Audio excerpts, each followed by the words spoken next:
సహాయ కమిషనర్ శాంతి నివాసంలో అవినీతి నిరోధక శాఖ సోదాలు, తాడేపల్లిలోని 4 చోట్ల ఎక్కాలలో తనిఖీలు, ఆదాయానికి మించి ఆస్తులు పోగేసినట్లు గుర్తింపు, అరెస్టు చేసి ఏసీబీ కోర్టులో ప్రవేశపెట్టిన అధికారులు. ఈ మధ్యన ఒక పక్క ఎంతో పారదర్శకంగా పాలన చేస్తున్నాం అని చెప్తూ ఉంటారు, కానీ ఇక్కడ చూసుకుంటే ఏమీ ఉండదు.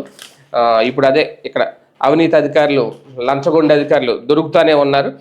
ఇక్కడ చూసుకుంటే తాడేపల్లిలో దేవాదాయ శాఖ సహా కమిషనర్ అట తనిఖీల్లో నిందితురాలి వద్ద ఉన్న బంగారు ఆభరణాలు 76 గ్రాములు, ఇంట్లో గుర్తించిన బంగారు ఆభరణాలు 707.19 గ్రాములు, వెండి వస్తువులు 2963 గ్రాములు, 1.13 లక్షల నగదు, అలాగే గృహోపకరణాల విలువ 6.52 లక్షలు, విశాఖపట్నం శివార్ల ఎండాడిలో ఫ్లాట్, తాడేపల్లిలోని కూర్చునిపల్లిలో వెల్ల, బ్యాంక్ ఖాతాలో నిల్వ 2.84 లక్షలు, అలాగే వాహనాలు ఫోక్స్ వ్యాగన్, పోలో కారు, అలాగే వెస్పా మోటార్ సైకిల్ అట, ఎలక్ట్రానిక్ పరికరాలు 3 మొబైళ్ళు, ఒక యాపిల్ మ్యాక్బుక్ ఎయిర్, అలాగే లాకర్ కూడా ఉందట ఈమెకి.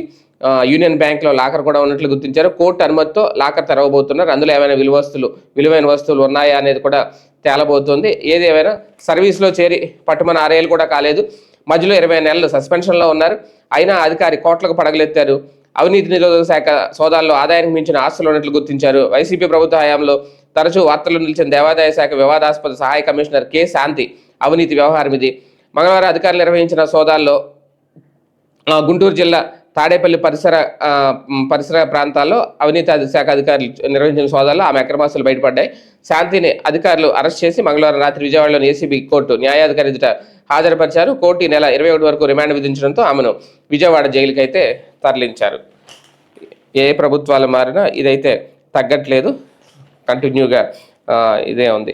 అనుమతి లేకుండా సీట్ల స్థానంలో బెర్తలు. ఇప్పటికే బస్సు ప్రమాదాలు